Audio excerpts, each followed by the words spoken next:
Bonsoir mesdames, bonsoir messieurs, ravi de vous retrouver dans ce magazine de dimanche qui reçoit Jimmy Lumbu, porte-parole du président de ACR, Action Commune pour la République, parti cher à l'honorable Eliezer Ntambwe. Avec lui on discute sur la politique à Kinshasa comme partout en tant République démocratique du Congo. Bonsoir Jimmy et ravi de vous retrouver pour une seconde fois, une deuxième fois finalement dans ce magazine de dimanche. Bonsoir, monsieur le journaliste. Voilà, je suis très ravi, comme je l'ai dit. Tu es porte-parole, comme je te présentais, de ce grand parti. Je l'appelle grand parce que en tête, vous avez Eliezer Ntambwe, qui a également eu des éloges pour son combat politique. Il est aujourd'hui député national. Sûrement, également, il va boucler peut-être un prochain mandat. Mais, toutefois, on vous pose des questions par rapport à l'existence de votre parti. Le parti semble exister. C'est-à-dire qu'on ne vous retrouve ni dans l'union sacrée, ni dans l'opposition. Vous êtes où, pratiquement? D'abord, merci pour l'invitation. Laissez-moi commencer par faire un détail par rapport à la présentation faite. Je suis le porte-parole du capable président national, non pas le porte-parole du parti. Je suis son porte-parole. Vous êtes le porte-parole du président, c'est-à-dire vous l'appelez capable président. Tout à fait. Voilà. Alors, je reviens à la question posée. Celle de savoir si l'Action commune pour la République s'érangerait derrière un camp. D'entrée de jeu, je me pose la question sur l'opportunité de se ranger derrière. Pourquoi pas l'inverse? Pourquoi est-ce qu'on ne poserait pas la question de savoir qui sont derrière vous, qui se range derrière vous, plutôt que de nous emmener dans la logique de nous ranger derrière les autres? Nous sommes des capables, comme vous le dites, comme vous le savez. Nous travaillons pour le Congo. Nous ne travaillons pas pour des individus. Certes, il arrive des moments où on peut s'aligner derrière une logique, une vision assez définie et claire, mais pas derrière les noms. Parce que le Congo, depuis les années 60, la grande maladie qui ronge l'arène politique dans notre pays, c'est la personnification de la chose publique, ou même de l'espace politique congolais. Pourquoi devons-nous réfléchir en termes d'individus? Si vous me permettez, je veux ici faire une citation d'un acteur américain qui a dit ceci. Les grands esprits débattent des idées. Les moyens esprits débattent des événements. Seuls les petits esprits débattent des individus, des noms des hommes. Alors nous nous estimons grands et nous travaillons pour la grandeur. Loin de nous le débat autour des individus et j'en passe. Alors quand on vous dit vous n'êtes pas membre de l'Union sacrée, ça signifie que vous êtes défenseur de président Tshisekedi, c'est par rapport à une vision qui a finalement regroupé plusieurs partis dans la lutte pour la démocratisation du pays. Vous n'êtes pas dans l'opposition, vous dites que vous êtes dans un regroupement qui jusque la peine finalement s'est dénommé, il faut le dire.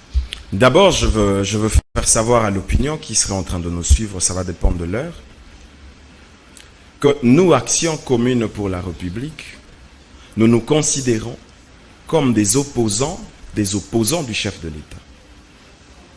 En clair, qu'est-ce que cela signifie finalement? Opposant de l'opposant du chef de l'État, qu'est-ce que cela signifie en clair? Tout à fait. Oui. Vous savez, depuis qu'il est au pouvoir, le chef de l'État a mis en place une logique de pouvoir redresser les grands secteurs de la vie nationale.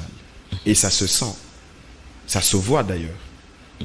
Mais il s'est fait aussi qu'il y a de ceux, je ne parle pas simplement de l'opposition de façon littérale, mais je parle de l'opposition même au niveau de la pensée. Parce que vous conviendrez avec moi, on a connu ici des gens qui étaient en même dans la gestion et en même temps dans l'opposition. Des gens qui gouvernaient ensemble, mais qui s'opposaient autant. C'est une contradiction. Et nous disons que nous sommes des opposants du chef de l'État. Ça veut dire quoi en clair? Ça veut dire que tous ceux qui auront pour mission barrer la route au chef de l'État actuel, de pouvoir matérialiser sa vision au travers de programmes aussi concrets qu'il est en train de mettre en place, au travers de sa logique et sa volonté ferme Nous allons nous opposer à cela. Si que vous soutenez finalement le chef de l'État, parce que tout à l'heure tu as dit que vous ne soutenez pas des individus, mais tu viens de le dire. C'est-à-dire que vous êtes rangé derrière le chef de l'État pour le soutenir, au regard de sa vision. Une vision qui est jusque-là, je ne peux pas dire utopique, mais mal à être discernée. Vous êtes un grand journaliste, je vous réserve le respect. Je crois que vous éviterez de me faire dire ce que je n'ai pas dit. Je disais tantôt que nous soutenons les idées. En parlant du chef de l'État, j'ai fait d'abord allusion à la vision, le programme, ce qu'il a comme ambition pour le Congo. Ça se voit. Félix-Antoine Tshisekedi a une image dans sa tête pour le Congo. Ok? Il a une destination, si vous me permettez. Mais qui est difficile finalement à discerner, voire à décliner. Si vous me laissez avancer. Je te donne une minute pour ça parce qu'on doit aborder d'autres thèmes. Il sait exactement ce qu'il veut du Congo. Quand vous le regardez travailler, quand vous le suivez, quand vous approchez sa vision pour le Congo, vous sentez clairement que c'est quelqu'un qui est porteur d'une vision. Et c'est là que Acer intervient comme pour dire, dès lors qu'un acteur est porteur d'une vision, d'une pensée, d'un programme, d'une vision claire et définie, nous ne soutenons pas les individus. Mais non, quand on parle vision, justement, quand on parle vision, on parle, je vous en prie, derrière chaque vision, il y a un acteur. Mais non, bien sûr. Ça ne voudrait pas Mais quand on parle vision, on parle paradigme, on parle doctrine. Mais si on vous pose cette question, je ne sais pas si tu vas répondre à ça.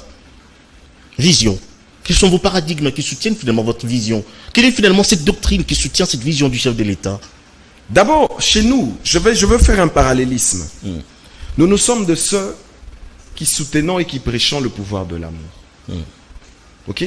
Depuis le début des indépendances en Afrique, nous avons senti cette volonté assez négative des parts des politiques africains de manière générale et congolais en particulier, de pouvoir imposer l'amour du pouvoir sur la scène. Et c'est ce qui a détruit le pays. C'est ce qui a détruit l'Afrique. Mais nous venons avec une alternative aussi crédible qu'elle soit. C'est que nous prenons le pouvoir de l'amour. Vous savez, l'amour est porteur d'un pouvoir. L'amour, en soi, est un fourre-tout dans lequel on peut retrouver plusieurs branches, notamment le bien faire. Ok? Vous n'allez pas m'opposer une seule pensée qui dise clairement que Félix-Antoine Tshisekedi est très loin de l'amour. Ça, vous ne le direz pas. On a vu plus d'une fois qu'il a fait preuve d'un porteur de l'amour du pouvoir. Du pouvoir de l'amour, pardon. Ok? De cette logique, il faut noter ceci. Quand il est venu au pouvoir, il a trouvé le Congo dans un état où tous nous décrions et tous nous connaissons. Ça, tout le monde le sait, tout le monde le redit finalement. Aujourd'hui, on doit évoluer avec les discours. Je vous en prie. Aujourd'hui, où nous parlons, vous avez des indicateurs qui sont aussi majeurs, sensibles, ok, qui impactent, même au niveau de la vie du citoyen lambda. Ok. Le grand problème, c'est quels sont ces indicateurs-là, si vous pensez qu'il y en a? Quels sont ces indicateurs qui impactent la vie sociale? Je veux donner un exemple assez réaliste. On a une minute pour ça parce qu'on doit parler d'autre chose. Justement, je suis venu communiquer pour mon président, mais je veux donner cet indicateur parce que nous faisons une communication de vérité. Nous faisons une communication de vérité. Surtout que vous soutenez les chefs de l'État. Si vous approchez aujourd'hui les fonctionnaires publics, les fonctionnaires de l'État, posez-leur la question, vous êtes journaliste.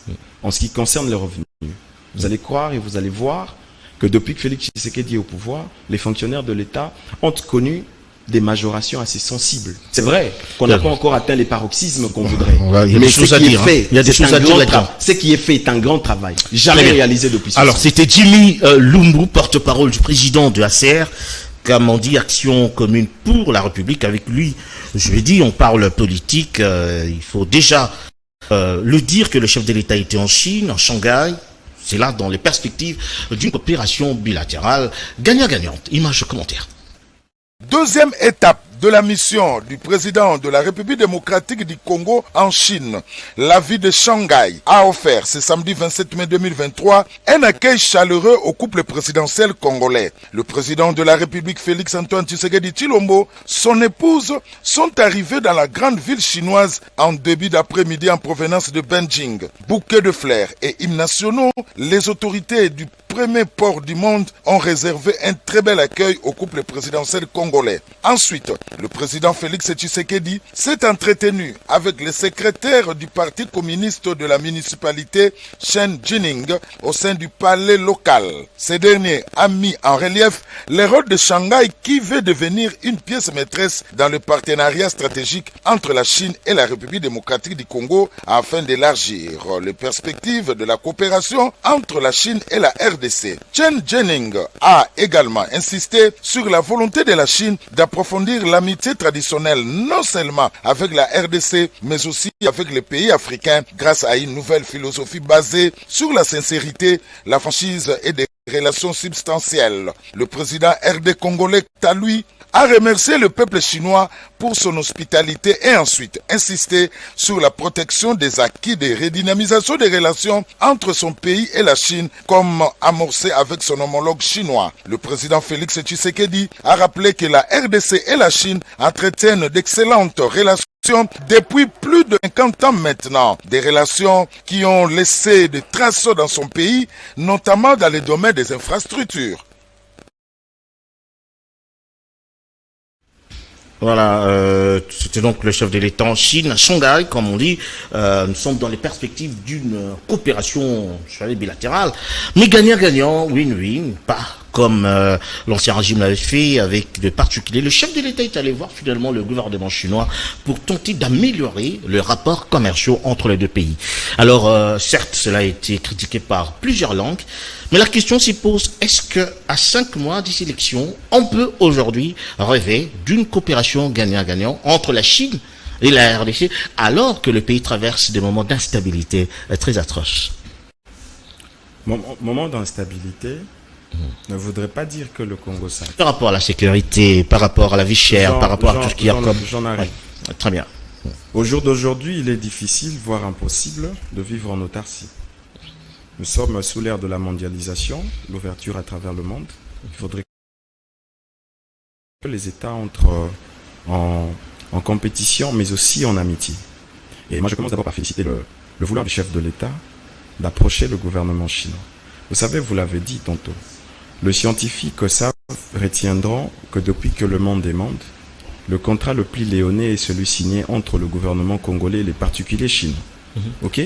Et ce contrat impacte négativement jusqu'à ce jour le fonctionnement, pas seulement du secteur minier essentiellement, mais aussi de secteurs corollaires.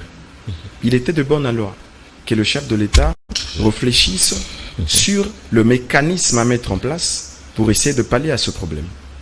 5 ans du reste, il est à la fin de son premier mandat.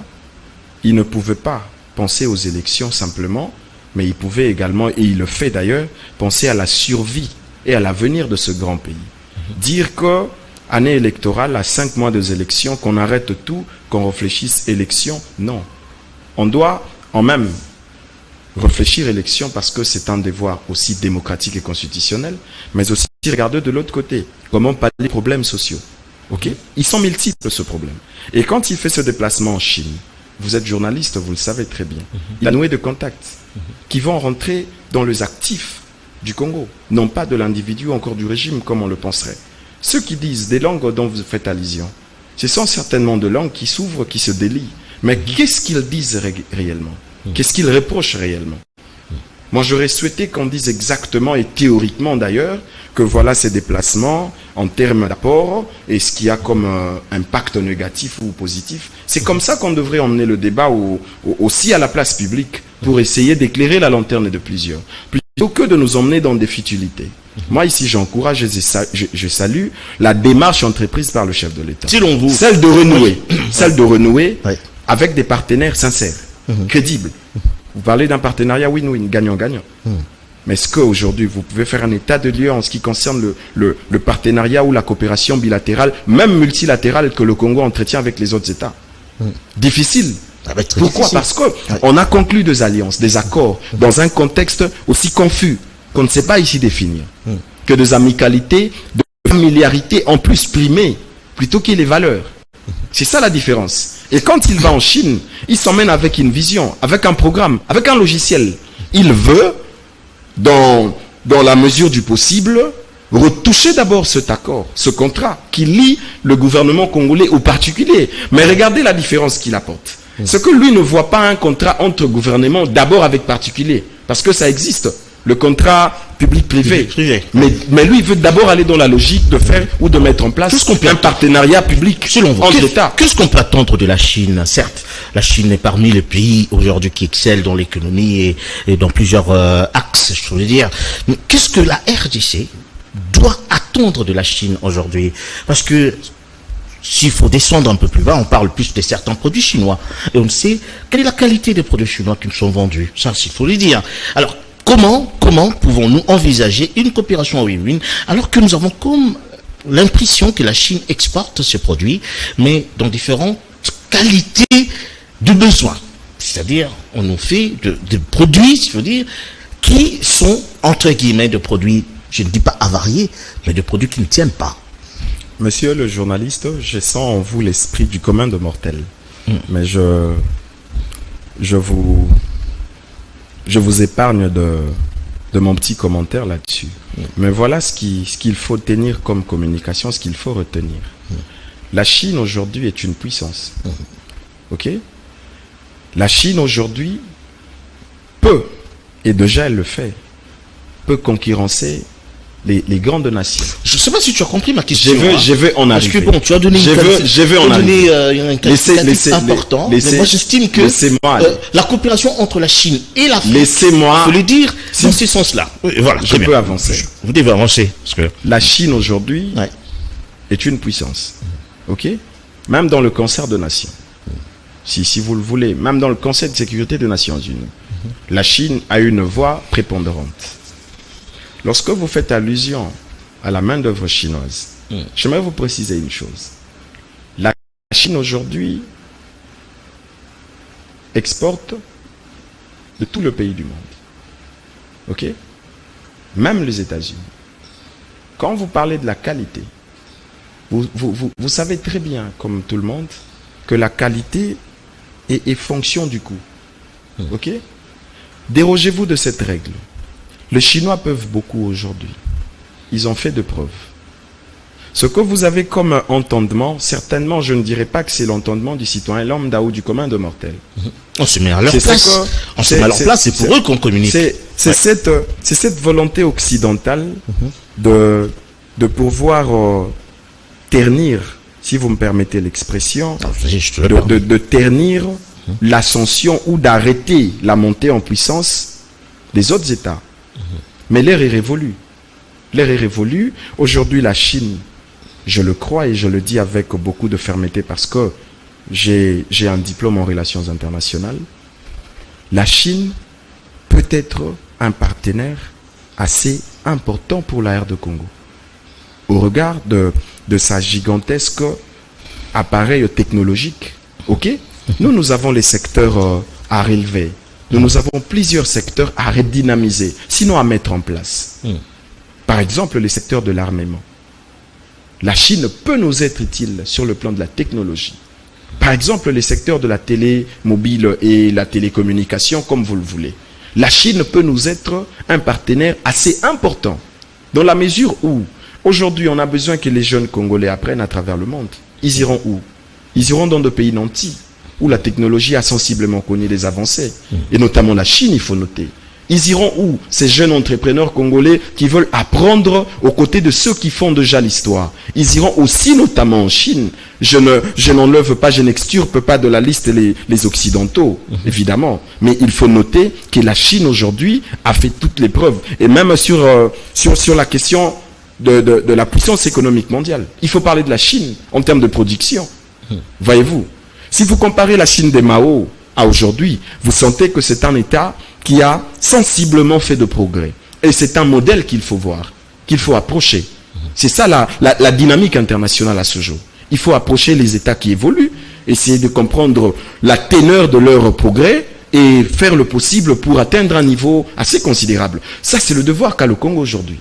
et le chef de l'État, en approchant la Chine, aille dans cette perspective. J'ai même entendu ici dans cet audio que vous avez mis l'élément, faisant allusion à ces perspectives, de vouloir mettre en place un partenariat qui soit privilégié pour la RD Congo. Et c'est ce qu'on a besoin. Très bien, on doit évoluer. Cette fois, on parle de la coopération entre la CPI et la République démocratique du Congo par rapport aux enquêtes de crimes contre l'humanité, de crimes de guerre. Image de commentaire. Avec ce mémorandum d'entente, la CPI renouvelle le cadre d'une coopération nécessaire avec la RDC aux enquêtes et poursuites en vue d'accroître l'impact de la lutte contre l'impunité des crimes graves. La sobre cérémonie est solennelle de ce jeudi 1er juin 2023 entre le procureur général de la Cour pénale internationale, Karim Khan, et la ministre d'État, ministre de la Justice et garde des Sceaux, Rose Mutombo, devant le président de la République, Félix-Antoine Tshisekedi Tshilombo, s'est déroulée en présence des chefs des corps constitués, des quelques membres du gouvernement, de la délégation de la CPI et les responsables de services spécialisés. Elle s'inscrit dans le cadre justement du renforcement de la coopération à laquelle la RDC adhère pleinement et du dialogue permanent avec la Cour pénale internationale. En ce qui concerne la République démocratique du Congo, outre notre engagement à travers le dépôt des instruments de ratification, je réitère notre attachement au mémorandum d'accord conclu avec le bureau du procureur de la Cour pénale internationale. Cet engagement renouvelé traduit notre volonté de renforcer la coopération avec votre bureau, que nous entrevoyons surtout dans le cadre d'une coopération active et dynamique, tournée vers les idéaux de justice et de paix, aujourd'hui menés par mon pays. L'occasion pour les procureurs généraux de la CPI de reconnaître les efforts du président de la République, Félix-Antoine Tshisekedi Tshilombo, dans son infatigable recherche du retour de la paix dans la partie est de son pays. Vous avez été le premier président africain que j'ai eu à rencontrer juste quelques mois après ma prise de fonction en tant que procureur de la Cour pénale internationale. La justice ne doit pas être seulement une promesse, ça doit être plutôt un résultat concret, probant pour les victimes qui n'ont fait que longtemps, qui n'ont attendu que très longtemps. Cela doit se faire sur la base des principes et idéaux du statut de Rome, notamment la complémentarité. La complémentarité fait partie des idéaux du statut de Rome, c'est-à-dire que l'État a la première responsabilité, mais aussi la CPI doit venir à chaque fois qu'il est possible pour assister les États. Ici, à de noter qu'au cours de sa visite d'inspection en RDC depuis le 20 mai courant, Karim Khan était à Bukavu, dans la province du Sud Kivu. Sur place, il a adressé un message de réconfort et d'espoir aux survivantes de viols et violences sexuelles, ainsi qu'aux associations de victimes de la guerre dans l'est de la RDC.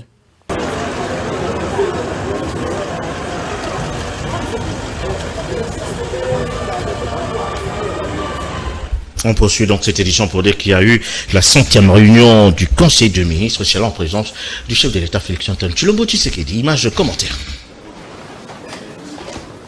Bonjour. Bonne 100e réunion. Entré en fonction le 26 avril 2021, le gouvernement du Premier ministre Jean-Michel Sama Lukonde a tenu ce vendredi 2 juin 2023 sa 100e réunion du Conseil des ministres. La rencontre s'est déroulée en présentiel à la Cité de l'Union africaine sous la haute direction du président de la République Félix-Antoine Tshisekedi Tshilombo. 100e, il paraît que c'est un record historique. Bravo à vous alors. Le Premier ministre, les vice-premiers ministres, les ministres d'État, les ministres et vice-ministres présents à Kinshasa ont pris part à la réunion. 100e réunion du Conseil des ministres avec des séances de travail d'arrache-pied au vu d'importants dossiers sécuritaires, politiques, sociaux du pays. Une occasion pour le Premier ministre de circonscrire cette journée du 2 juin, symbole de l'action à mi-parcours du gouvernement. Nous avons, à l'occasion de cette 100e réunion du Conseil des ministres, fait passer un message à son Excellence Monsieur le Président de la République pour son assiduité et l'accompagnement qu'il a fait au gouvernement, que je décris son assiduité, dans le sens où nous voyons vraiment, une première fois dans l'histoire de notre pays, un président de la République qui s'est donné pour mission d'être à chaque Conseil des ministres, comme il a été avec nous, pour l'accompagnement de l'action du gouvernement selon sa vision.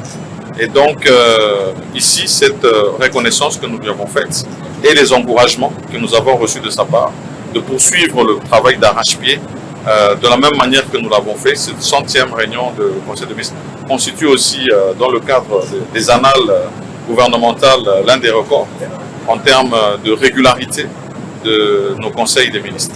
Nous sommes restés dans les questions qui sont les nôtres, les priorités, ça veut dire la sécurité, la santé, l'enseignement, les réformes et bien sûr toutes les questions qui concernent nos investissements, notamment dans les infrastructures et le social. Et donc, autant de décisions qui ont été prises, une évaluation bien sûr qui s'en suivra par la suite sous sa direction.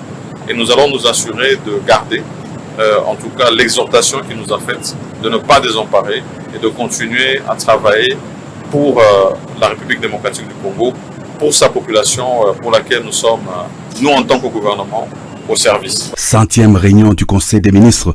Madame le vice-ministre des Finances, Onège Sélé, entourée de quelques membres de la junte féminine du gouvernement, a tenu à remettre un bouquet de fleurs au président de la République, garant du bon fonctionnement des institutions du pays. 100e réunion du gouvernement, Jimmy Lumbu. Il faut quand même dire que le chef de l'État a battu le record. Il a été presque présent dans tous les conseils de ministres. Alors, qu'est-ce qu'on peut retenir de cette marche entre Jean-Michel Sama Lukonde et le chef de l'État? On peut parler d'une très bonne collaboration entre les deux personnalités? C'est visible. Oui. Elle est visible, cette collaboration, et même la volonté. Vous savez, j'étais en train de me poser la question dans mon petit silence, celle de savoir, y a-t-il eu un gouvernement qui a tenu plus de 100 conseils des ministres? Bon, le plus important, ce n'est pas le nombre de fois qu'on tienne, c'est plus les résultats qui en découlent, mais il faut noter qu'il y a une volonté quelque part de pouvoir travailler. Vous savez, c'est un exercice assez fort de se mettre autour d'une table pour réfléchir sur les questions d'État pendant des heures.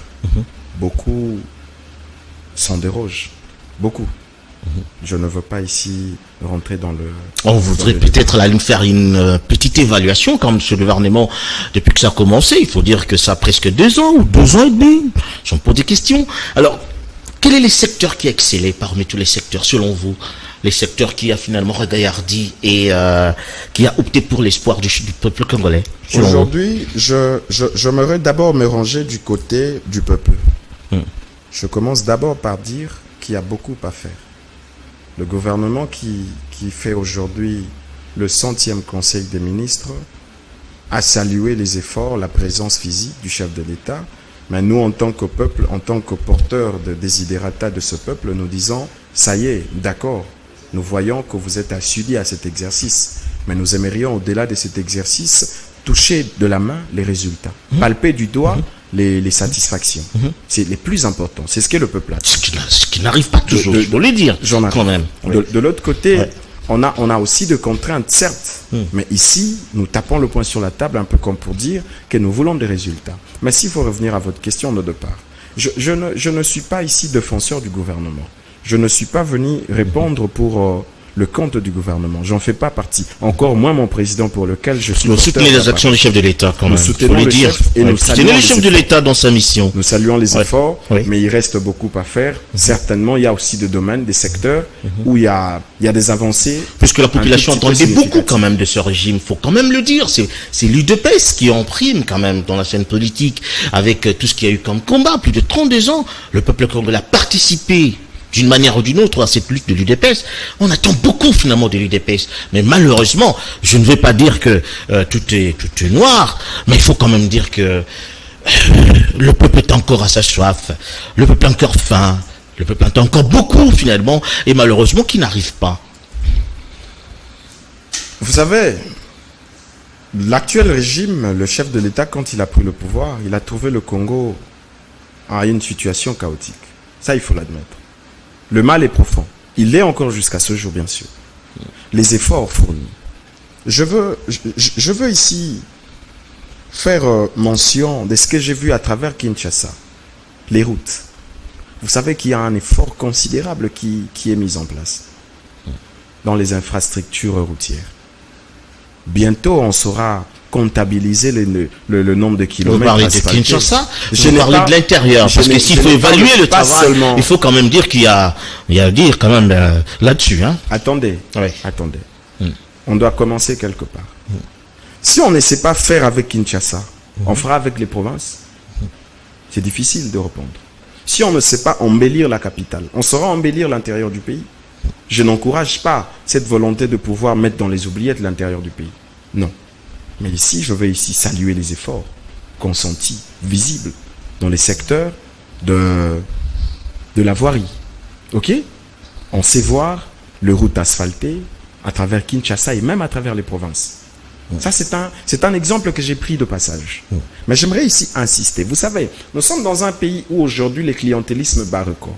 Moi, je ne suis pas ici venu pour amadouer les dirigeants. Et même quand mon capable président national m'a envoyé porter sa parole, ce n'est pas pour cajoler ceux qui dirigent. Ils ont le devoir de satisfaire ces peuples.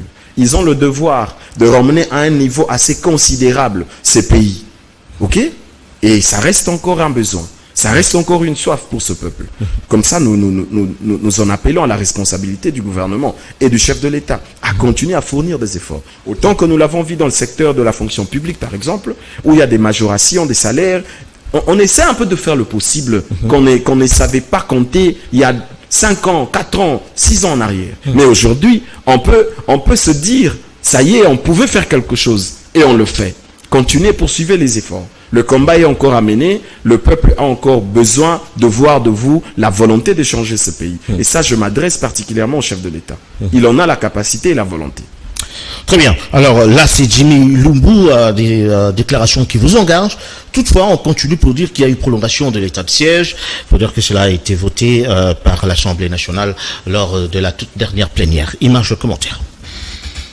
Au cours de la plénière de ce mardi 30 mai 2023, les élus nationaux ont voté pour la énième fois la prorogation de l'état de siège en Ituri et dans le Nord Kivu. Sur 365 députés nationaux ayant pris part, 345 ont voté oui, 16 ont répondu non et 1 a voté abstention. Dans la présentation de ce projet de loi, le vice-premier ministre, ministre de l'Intérieur, Sécurité et Décentralisation, Peter Kazadi, a fait savoir que l'état de siège se justifie par les exactions de miliciens Codeco, Zaïre, Adef Nalou et les terroristes du M23 soutenus par le Rwanda. Le gouvernement a adopté le projet de loi et décidé en conseil de ministres que le président de la République saisisse les 2 chambres du Parlement pour solliciter en vertu de l'article 144 alinéa 5 de la Constitution l'autorisation de proroger l'état de siège. La volonté exprimée par le chef de l'État de convoquer dans le délai la table ronde annoncée dont les travaux préparatoires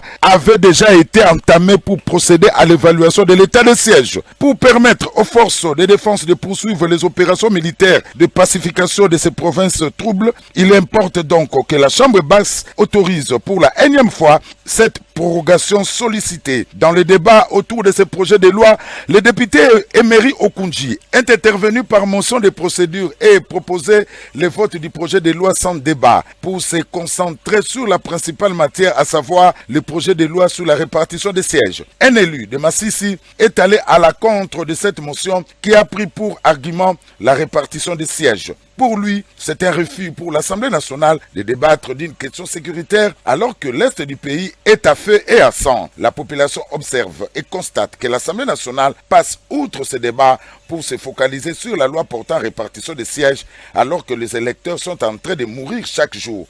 Le député Lumbaku n'est pas de cet avis et estime que l'État ne gère pas avec sentiment. Dans son point de vue, les stratégies militaires ne se discutent au micro.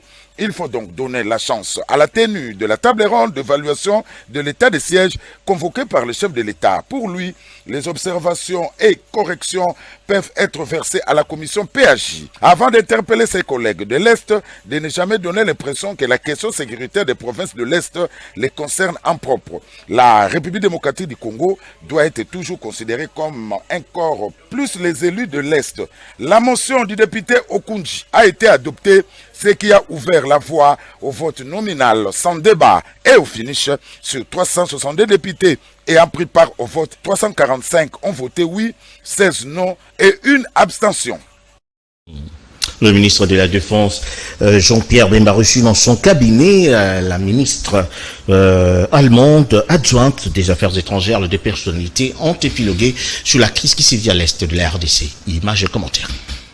Reçu en audience par le vice-premier ministre, ministre de la Défense nationale et ancien combattant Jean-Pierre Bemba Gombo, le jeudi 1er juin 2023 à Kinshasa, la ministre allemande adjointe des Affaires étrangères, Ketja Keyul, a condamné la présence des groupes rwandaises sur le territoire de la République démocratique du Congo. Moi, je viens d'arriver de Luanda. Alors, on a parlé beaucoup de la situation de sécurité. Comme gouvernement allemand, on est solidaire avec le peuple congolais qui a souffert beaucoup des guerres des années passées et on est très intéressé de voir de la stabilité et un processus de paix pour votre pays. Alors c'était là-dessus l'échange, c'est ce qui va se passer à Luanda avec la médiation, le processus Luanda, mais aussi le processus à Nairobi.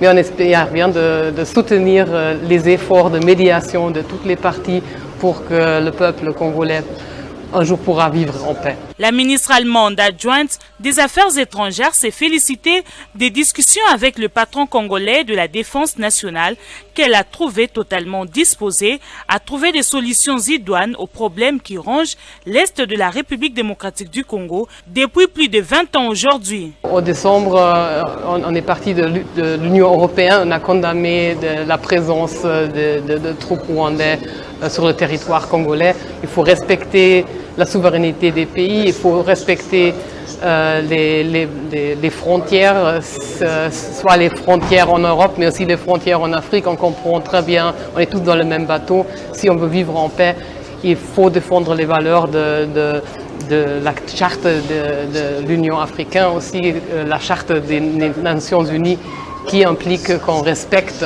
les frontières et comme ça, alors aussi, on a condamné l'influence de Rwanda sur le territoire congolais. Voilà, je vous relance, Jimmy, tout à l'heure, là, c'était Jean-Pierre Bemba qui a reçu une délégation allemande.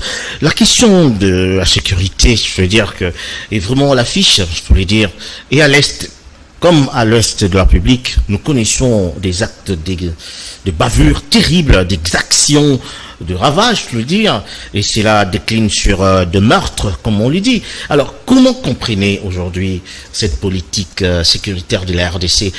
Malgré tous les efforts fournis, on semble que les choses n'évoluent pas dans ces secteurs-là. D'abord, il faut noter que le contexte international dans lequel nous vivons est émaillé des guerres à travers le monde. Il n'y a pas que l'Est, il y a la situation en Ukraine avec la Russie, il y a la situation au Pakistan, un peu plus partout, même dans le Moyen-Orient, il y a des tensions partout. Vous savez, il est difficile de vivre dans une quiétude lorsqu'on est dans un contexte aussi conflictuel que ce monde. C'est comme ça qu'un grand auteur a estimé que la guerre était un moyen pour les États à pouvoir démontrer qu'ils ont des armées fortes. Alors tout ce qu'il faut noter, c'est que les États ne doivent pas se laisser submerger par une situation de guerre. Il faudrait, un peu comme la volonté de pouvoir mettre en place une armée régulière, c'est dans l'optique de sécuriser et de défendre une nation, un État. Et il faut continuer dans cette lancée. C'est comme ça que nous nous disons. La situation, par exemple, à l'est de notre pays, c'est une situation qui aujourd'hui est en train de faire plus d'une vingtaine d'années. Ok? Ce n'est pas autour d'un plateau qu'on va définir le contour et les détours de cette situation de l'Est. Il faut d'abord que le scientifique congolais s'en approprie la question. Certes, il y a des efforts. Moi, je salue ici les scientifiques congolais qui en ont fait leur cheval de bataille. Ok, ils sont plusieurs. Mais aussi en ce qui concerne le gouvernement ou les gestionnaires de l'État. Ils doivent, vous savez, la sécurité est même l'objet principal de la création de l'État. L'État a été mis en place, institué pour de besoins sécuritaires. Avant tout, il faudrait qu'on mette toute notre intelligence, toute notre énergie possible pour des questions sécuritaires, d'abord. Et après, on pourra voir les autres secteurs qui viennent aussi concourir à la beauté de la vie. Mais aujourd'hui, je salue quand même les efforts fournis, mais il reste beaucoup à faire. Il y a une prorogation quand même de l'état de siège. Il faut le dire. Il y a quand même des accords qu'on a signés avec d'autres forces, je veux dire régionales. Mais on a comme l'impression que ça n'avance pas. Il y a des accords qui sont signés, qui ne sont pas respectés. Je peux quand même le dire, avec le M23 et d'autres groupes rebelles. Aujourd'hui, à Kinshasa, on est en train de décrier des régiments. On peut parler même de la rébellion avec, sur l'action dénommée du genre Mobondo et consorts. Les Kuluna à Kinshasa.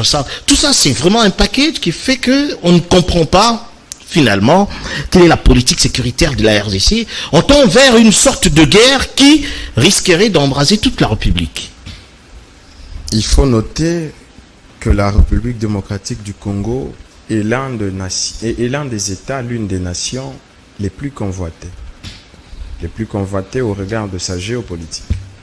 Elle vous présente une géopolitique assez bénéfique pour les autres États et bien évidemment.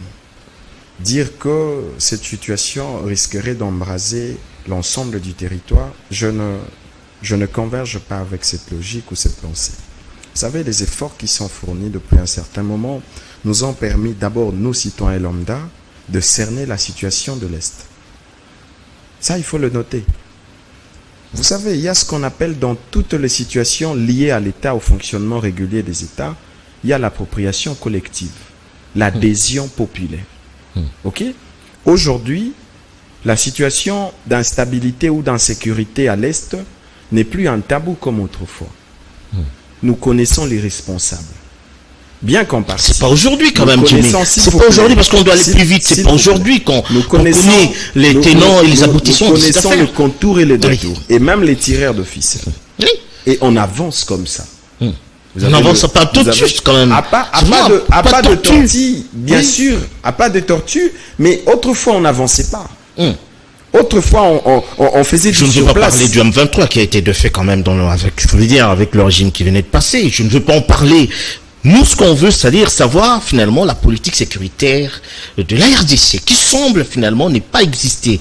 On ne peut pas comprendre qu'en plein ville, comme Kinshasa, que les jeunes gens se promènent. Parce que tout ça, ça fait partie de la sécurité. Souvent avec deux machettes.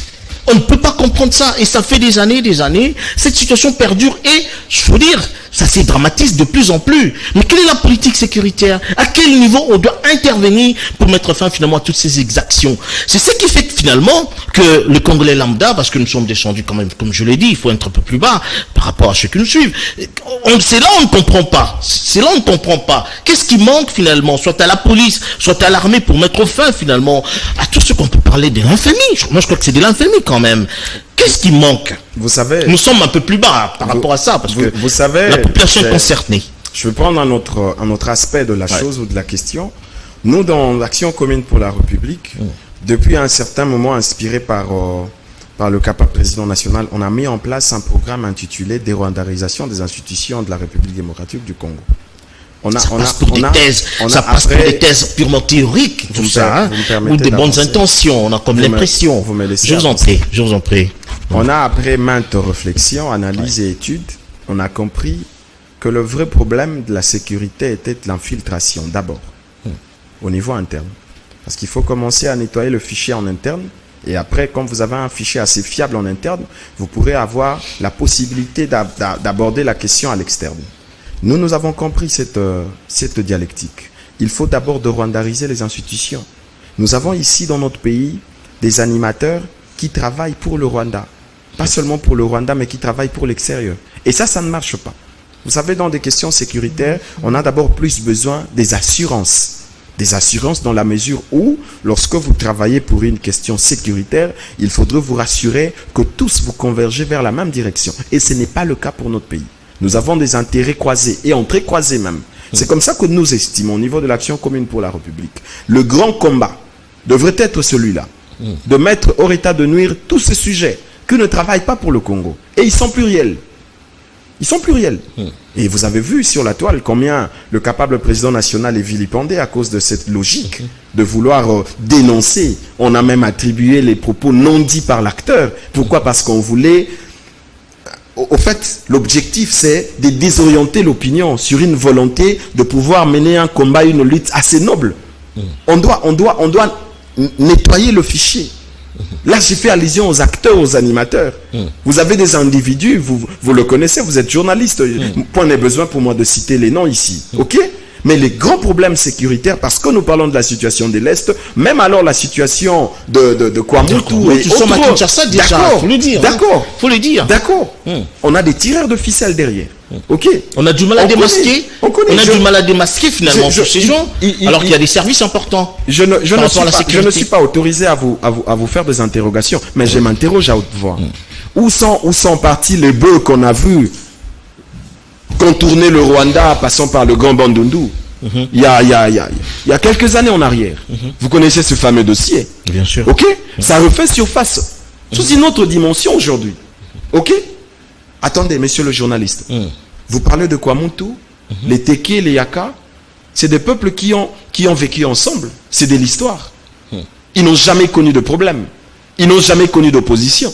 C'est une main noire, c'est une main extérieure. De la main noire. Les gens sont fatigués d'écouter ça. Hein, justement. Vous parlez de la main noire. Les gens acquis. Alors il faut faire des enquêtes quand même pour dénicher cette main noire. Les gens s'élassent.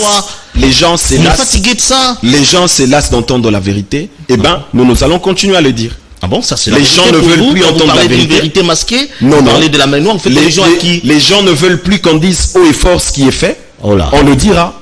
On le dira, nous connaissons les GLE. Nous sommes dans une année électorale quand même, faut le dire, et la sécurité doit être de mise pour finalement, comme on dit, produire des élections apaisées, mais malheureusement, on craint.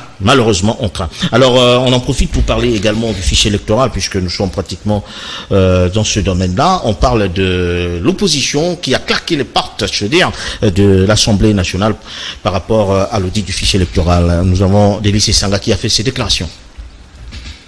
La CENI, vous savez là, premièrement, on a procédé dans les conditions les plus opaques au recensement des électeurs sans que personne ne connaisse comment ce fichier électoral a été constitué. Et ce fichier qui a été constitué dans l'opacité a oublié de pans entiers de notre territoire, le territoire de Nirago, de Rutshuru et de Massissi, dont les concitoyens n'ont pas été enrôlés.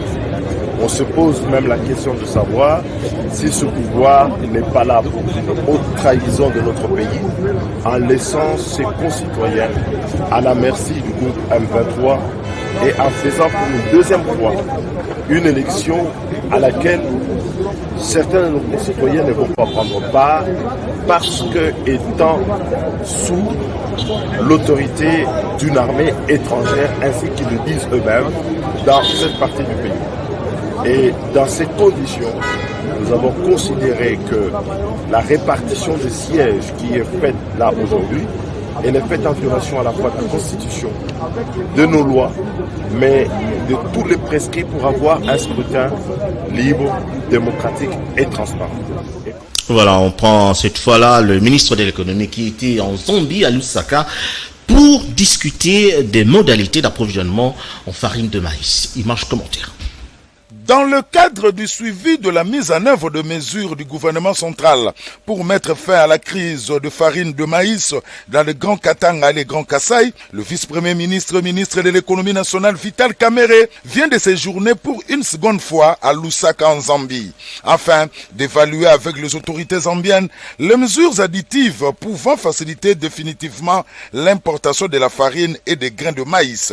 Réunis à Lusaka le vendredi 26 mai dans une longue longue réunion dont rien n'a encore filtré, le gouvernement congolais et le gouvernement zambien ont conclu leurs échanges par la signature d'un communiqué conjoint dont la primaire est réservée au chef de l'État et au Premier ministre. Notez que la partie zambienne était composée du ministre de l'Agriculture, celui de l'Économie, accompagné de leurs secrétaires généraux ainsi que des experts du gouvernement. Du côté congolais, le vice-premier ministre, ministre de l'Économie nationale, Vital Kamerhe, était entouré des experts des différents ministères concernés, notamment le ministère du Commerce extérieur, ceux de l'Agriculture et de l'Industrie, ainsi que ceux du ministère de l'Économie, un conseiller principal du Premier ministre. À l'issue de ces courts séjours zambiens, le patron de l'économie nationale congolaise a atterri le matin samedi 27 mai à Lubumbashi, chef-lieu de la province du Haut-Katanga, où il a été accueilli au pied de l'avion par le gouverneur Jacques Kabula Katwe.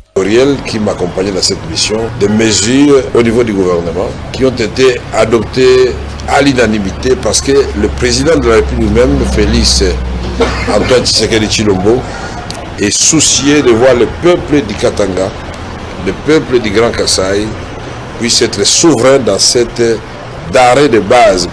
La question maintenant. Voilà, c'était donc Vital Kamerhe en quête de farine de maïs pour les Katangais.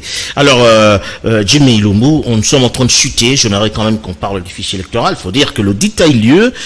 Même, je veux dire, il y a des contestations de la part de l'opposition. Ils ont même quitté la salle, je veux dire, l'Assemblée nationale par rapport à ce dossier. Il y a eu un avant-projet de la loi sur la répartition des sièges. Mais la question se pose. Est-ce qu'on peut faire confiance finalement au travail qui a été fait par la CENI, je veux dire? Je crois que vous avez suivi la déclaration faite par le 16 États, notamment l'Union européenne, les États-Unis, le Canada et j'en passe, qui sont aussi prêts à accompagner le processus électoral en cours. Vous savez, c'est un dossier qui fait couler encre et salive aujourd'hui. L'opposition veut exactement quoi? Concrètement, on est perdu. Nous sommes dans une situation... Perdu, quand vous êtes perdu, c'est-à-dire, voilà. Nous sommes dans une situation un tout petit peu confuse.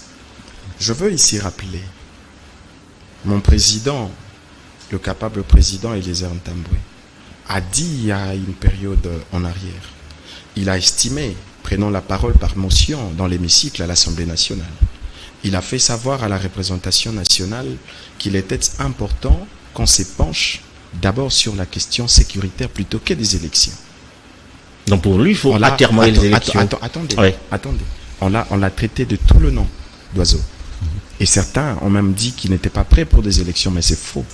Ok? C'est un monsieur bien organisé, structuré, même au niveau de son parti. Les élections sont déjà une priorité pour nous. Et quand il a abordé cette question par motion, il voulait simplement faire la priorité sur des questions essentielles. La sécurité, je cite. Mais on ne l'a pas compris. Je ne sais pas si c'est une politique de diabolisation autour de lui. Mais aujourd'hui, les élections sont déjà à quelques mois. Ok? La tenue de scrutin. La CENI qui a déposé la loi sur la répartition de sièges. Les débats ont eu lieu à l'hémicycle. Mais l'opposition, attendez, l'opposition qui claque, ok? Qui veut maintenant utiliser ce que moi j'appelle des subterfuges pour éviter ou échapper aux élections. Attendez, on rejoint Eliezer Ntambwe qui a dit qu'on devrait se pencher sur des questions sécuritaires. Ils l'ont dit, vous avez suivi. Ils ont fait allusion à la sécurité. Mais papa, qu'est-ce qu'on veut? Finalement, nous voulons quoi? Il s'agit de quelle opposition? De toutes les façons. Nous sommes aussi en face d'une tripartite. Moi, je ne comprends pas. Nous sommes un peu perdus. Je reprends encore cette logique. Nous sommes devant une opposition à trois dimensions ou à trois vitesses. Vous avez les blocs de 4 qui estiment concourir au processus électoral en cours, mais faisant un rétropédalage en disant on devrait s'arrêter pour penser Est et autres. Vous savez tout ce qu'ils ont comme revendication ces derniers temps, depuis qu'ils ont claqué la porte lors du débat autour de la loi sur la répartition de sièges. Mais vous avez l'autre opposition avec le FCC à la tête qui ne prend pas part au processus électoral en cours. Et de l'autre côté, vous avez Adolphe Mozito, l'ancien Premier ministre. qui lui aussi étant opposant, faisant partie de l'opposition, il s'estime opposant républicain, lui pense que l'opposition n'a plus de message. L'opposition n'a plus de revendications. Et que ce sont des gens qui ont gouverné il n'y a pas longtemps, mais aujourd'hui ils veulent nous donner des leçons, se cachant derrière le sobriquet opposant. Non, ça ne tient pas. Ce que nous disons, c'est que nous sommes en train d'avancer. La CENI a fait son travail. Le fichier est déjà en train d'être assaini. Ok? Le go est donné. Bon, les signaux, on l'a dit, il y a les signaux qui ont décrié la manière de faire. Les signaux forts sont donnés. Attendez, vous parlez de quelle manière? Non, c'est-à-dire de ceux-là qui disent que c'est bâclé, le travail a été fait à la va-vite, 5 jours durant pour un fichier électoral. Qu'est-ce qui est bâclé? Le travail de la CENI. Ça, c'est l'opposition qui le dit. Attendez, c'est du superflu qu'on a déjà vu, qu'on a déjà entendu. Je veux vous rappeler une chose, messieurs les journalistes, si vous me permettez. Dans ce pays, on a connu, sous un cycle électoral où un parti phare de l'opposition a boycotté les élections, ok, de l'enrôlement au scrutin, en disant qu'on ne prend pas part. On n'a pas arrêté de fonctionner pour un seul parti politique. Alors, on l'a fait, c'est une jurisprudence qu'on va évoquer tout à l'heure. Je pense que si l'opposition n'est pas prête pour des élections, bon, nous sommes en démocratie, il faut respecter la position. Faut dire comme la CER est prête pour les élections. Nous, je veux donner la position de l'Action commune pour la République. Nous voulons les élections dans le délai. Oui. Mais des élections nous voulons les élections dans le délai et des élections crédibles. Apaisées. Oui, apaisées. Au cas où il n'y en a pas. Au cas où il n'y en a pas. On rejoint votre président qui parle de la guerre moment des élections. Pourquoi vous anticipez sur le fait que les élections... Mais ce sont des attributs de la bonne tenue des élections. Tout à fait. Il n'y en a pas. Tout à fait. Alors, les indicateurs sont donnés. Ils sont là. Ok? On peut jauger, on peut constater qu'on est en train d'avancer. On a lancé le processus électoral. Parlons de votre parti finalement. Vous avez également en perspective d'autres actions à mener. Lesquelles par exemple? Non mais d'abord, ce que nous allons faire, c'est maintenir la flamme au niveau de la base. Ouais. Vous savez, maintenant que nous parlons, je salue les efforts fournis par le capable président national, Eliezer Tambwe, qui se trouve à Pompage, en train de communier avec la base. En train de communier avec la base du moment où nous sommes sur ce plateau. Et il n'y a pas que lui, il y a d'autres capables qui sont à travers le Congo, à travers les provinces, éparpillés à travers le monde, même au niveau de la diaspora. Nous, un peu comme la coutume l'exige chez nous, on a tenu les échanges patriotiques de ce samedi dernier et les candidats aux élections ont déposé leur candidature, leur dossier. À tous les niveaux, je veux dire. À tout le niveau, auprès de la centrale électorale et au niveau du secrétariat national en charge des élections. C'est que nous nous donnons comme message, c'est nous voulons nous approprier cette question électorale. Elle relève de la souveraineté d'un peuple. Bien sûr. Nous nous organisons à aller aux élections, mais aussi des élections apaisées comme on le souhaite. Bien sûr. Ça, c'est le message du capable président national. Nous voulons des élections apaisées, crédibles. Et les signaux donnés par la CENI nous rassurent qu'on aura de belles élections. Voilà. C'était donc Jimmy Loumou, porte-parole du président de la CER, Action commune pour la République, parti cher à l'honorable Eliezer Tambwe. Merci d'être venu et merci surtout pour votre manière de répondre aux questions. C'est moi qui vous remercie. Merci également à vous tous qui nous avez suivis de partout. Merci à Serge Makosso ainsi que à Soulem Boyo pour la réalisation de ce magazine. On se retrouve le dimanche prochain. D'ici là, portez-vous bien. Bonne suite de programme sur Canal Kin.